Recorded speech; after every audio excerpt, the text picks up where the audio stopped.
సిద్దిపేట జిల్లాలోని ప్రముఖ పుణ్యక్షేత్రం శ్రీ కొమరవెల్లి మల్లన్న స్వామి దేవాలయ నూతన చైర్మన్గా ఇటీవల ఎన్నికైన లక్ష్మారెడ్డిని Charlapalli corporator all Yadav women front chairperson Bothu Sridevi Yadav వారి నివాసంలో మర్యాదపూర్వకంగా కలిశారు. ఈ సందర్భంగా శ్రీదేవి గారు శుభాకాంక్షలు తెలియజేసి శాలువాతో సత్కరించి మల్లన్న క్షేత్రం వద్ద భక్తులకు అన్ని రకాల సదుపాయాల కల్పనకు కృషి చేయాలని కోరారు. ఈ కార్యక్రమంలో డివిజన్ నాయకులు, యాదవ సంఘం నాయకులు పాల్గొన్నారు.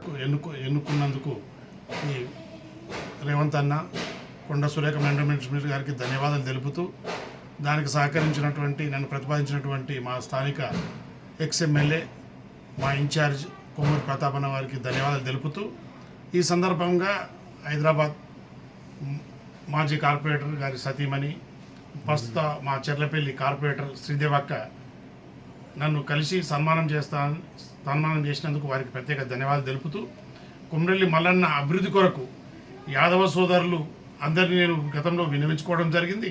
ఆ సందర్భంగా ప్రత్యేకించి శ్రీదేవక్కను కూడా ఇనిషియేట్ చేసుకొని హైదరాబాద్ ఉన్న యాదవ సోదరులు, మెజారిటీ సోదరులు, దాదాపు ఇంచుమించు 18 లక్షల మంది సోదరులు అక్క చెప్తా ఉంది.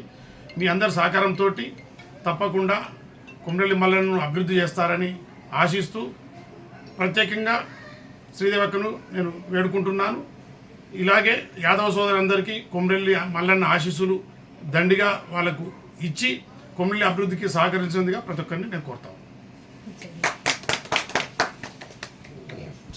మరిన్ని అప్డేట్స్ కోసం మా ఛానల్ని సబ్స్క్రైబ్ చేయండి.